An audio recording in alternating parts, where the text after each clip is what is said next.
I think by now everybody knows you aren't going to be able to play any AA games such as Vampyr without inserting 4 AA batteries into your PC or console's special AA gaming slot. And just in case any of you have gone searching for that slot, please give your head a quick slap and a wobble to try and shake the stupid dum-dum out of you. Oh, jeez.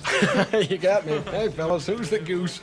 Me. And for those of you who don't know, a AA game is one that's being categorized by the budget the developer had to spend on it. They had a bigger budget compared to your average indie game, but not as much compared to the massive AAA game developers out there. I love all 3 categories personally, but over the course of each year that goes by, I always find myself craving AA experiences more than any other category of game. I'm not entirely sure why, but it feels like AAA games require so much of my time and dedication, and as the industry has grown, they've all become so similar to one another, with massive open worlds and a map to explore that eventually starts to look like a disease-riddled tablecloth the more you look at it. I mean, don't get me wrong, sometimes I'm actually really up for this, and I love getting stuck into a AAA game every now and then, but it's always such a big commitment, especially for a gamer who struggles to move on to a new game without finishing the one that I've already started. It's basically a sickness, and truth be told, it can often put me off starting one in the first place, knowing this borderline OCD approach will dominate my entire waking life for the next few months. And then there's the indie category. Again, I absolutely adore it. The charming creativity that oozes from some indie games is a testament to some of the great underappreciated talent within the industry. I love a good indie game, but I often find myself wanting a little more after finishing, because there's usually something that was a little lacking, whether it's a fully fleshed out story or having audible dialogue or something along those lines due to budget restrictions.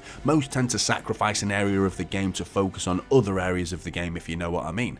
And that's where AA games come in. There are some incredible ones out there like Greedfall, A Plague Tale: Innocence, Kingdom Come Deliverance, Remnant from the Ashes, just to name a few, but most recently I've been playing Vampyr or Vampyr or Vampyr. I don't know how you're supposed to pronounce it, so I'm just gonna say Vampyr. And Vampyr is another AA game that deserves to sit alongside the other top-notch AA games that I've just listed. Totally different from the games I have just listed, but to me that's one of the beauties of AA gaming. Vampyr was just something I was craving, mainly because I just watched Midnight Mass on Netflix, which I highly recommend by the way, but it really got me hungry for some blood-sucking action. Vampyr is a great example of what an authentic AA experience can be. It's not exactly underrated or a hidden gem, with some gamers who want to claim that it is just so they can sound like they're prestigiously above the rest of us mere mortal gamers. It is what it is. It's a solid AA game.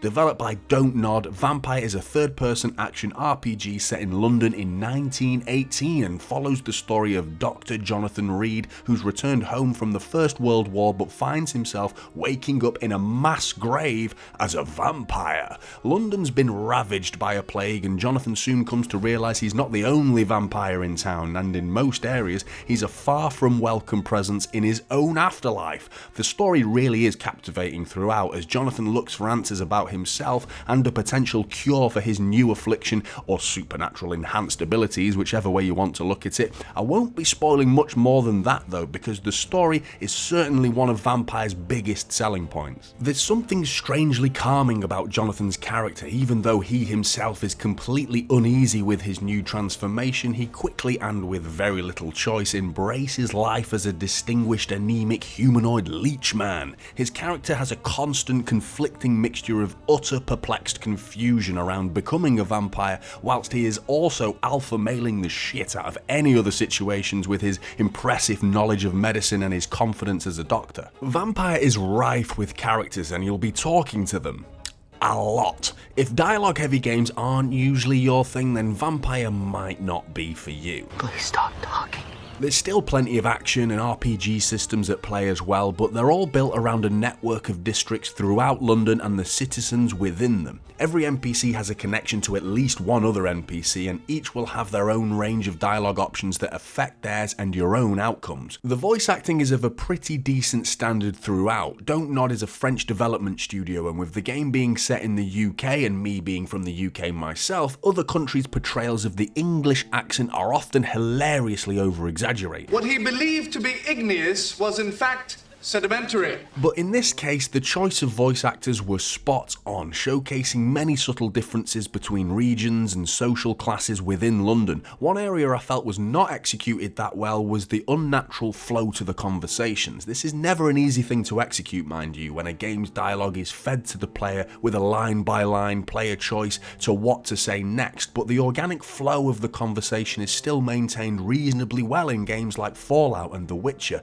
whereas in Vampyr it felt like I should be choosing what to say in a certain order, otherwise it sounds unnatural with sudden abrupt responses making no sense to what was said previously, and the conversation's hostilities could just spike out of nowhere. The lines, although they're being performed very well, they aren't always structured properly for the conversation to sound like two people are talking naturally, and occasionally this would shatter the immersion in a game that's heavily centered around these conversations. There's a really strong sense of power given to the player, and not just within the vampiric abilities, which I'll get onto shortly, but the player could almost puppeteer the citizens of each district, even though the outcome is unknown to the player at that time. We're given an insane amount of dialogue choices, some of which can drastically change the story and the environment, while others might only change minor details within the intriguing and intertwining relationships between certain citizens. So for example, slurping certain key characters' veins dry like a slush puppy, these characters specifically being known as pillars, can sometimes inadvertently lead to the district becoming increasingly dangerous and hostile towards old Johnny Boy. Okay, you got your free food, you ruined everyone's fun, don't you think it's time you went home? We're given plenty of roles outside of just being a good doctor or the secretive vampire, one of which is the local detective, interrogating individuals and investigating opportunistic moments that present themselves and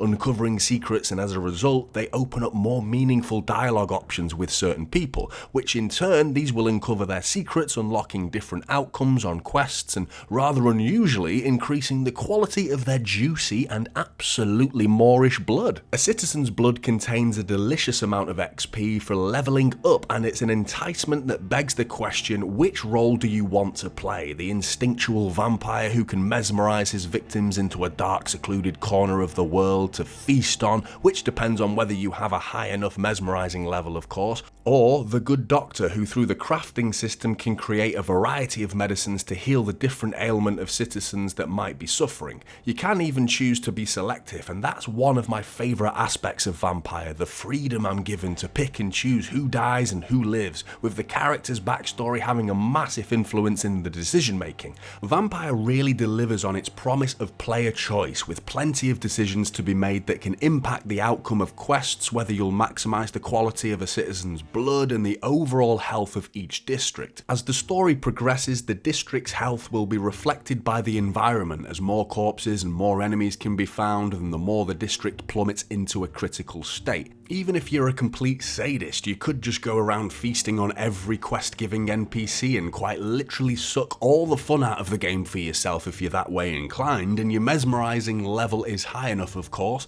There's no fast travelling in Vampyr though, while at first I wasn't sure why, but fast travelling would rob you of being able to witness the aftermath of your decisions and walking through these ill-stricken districts that have worsened by your own hand, or teeth rather. The RPG systems at play are nicely fleshed out, and they feel unique to being a vampire as you'd expect, with a good selection of distinctive skills to invest in, and Jonathan's character will evolve a level after each sleep, not only seeing noticeable improvements to his combat skills, but also allowing your choices to reveal their outcomes the following night.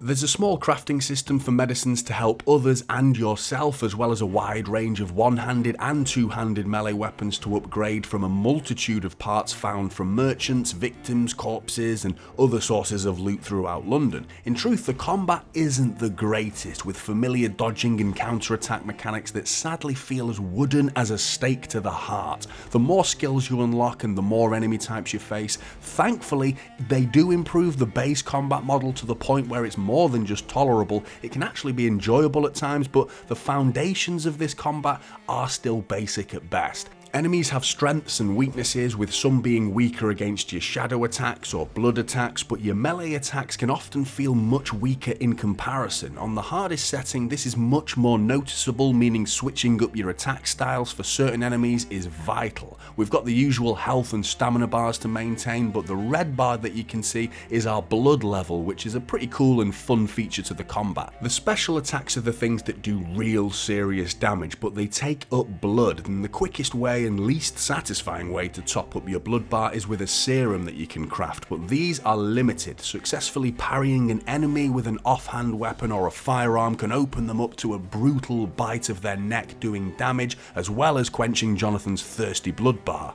I felt like the XP rewards for combat were often too pitiful compared to feeding on the citizens or completing a quest. This actually discouraged me away from a big chunk of the game, with plenty of respawning enemies to take down, but why bother fighting them when the XP reward is next to nothing? One thing I really didn't enjoy about Vampyr was the level design. The map is deceiving, as well as roads being seemingly open for exploring but being barricaded on arrival, and not just to block off an area because you've not reached that part of the story either. There are some shortcuts available, but again, they're never that satisfying to uncover when the area is fairly confined to begin with, and these shortcuts save an almost meaningless amount of time. Jonathan's given a very limited ability to traverse, and again, it makes no sense why certain ledges can be reached and others just can't. The mood on the streets of London though is really good. There's a murky and depressingly gloomy atmosphere clouding the world, and some really unsettling noises off in the distance. Another fun and disturbing little feature to the blood bar is if you stumble across a gourmet looking plague rat or two, then feel free to chow down on those furry little disease riddled dirtbags for a quick little taste of the good stuff and give that blood level a little boost. In general, the visuals of the game are very hit and miss, with some decent moody lighting at times and impressive architecture to admire, but other textures are starting to look a little dated. I'm playing on PC with a 3090 and i9 and 32 gigs of RAM, max settings, and I was comfortably stable above 60 FPS. Console players have been treated to a next-gen upgrade, which I've not personally tested myself, but it comes with the promise of 1440p visuals at 60 frames per second, which is nice. Overall though, Vampyr is a good example of the AA standard. There can be some glaring weak points that I've highlighted, but there can also be some undeniable charm and authenticity to them, and in this case, the story alone is worth it. Add to that the vast amount of branching dialogue choices, a skill tree that's totally exclusive to the world of vampires, a violent string-based soundtrack worthy of any AAA title, you've got a game that's totally worth playing. If you have played Vampyr already, what do you think, and what do you guys think about AA games in general? Pretty good. I'd love to hear your thoughts in the comments, and if you can help support the channel, I've got a Patreon and donation links in the description. I'll see you in the next one.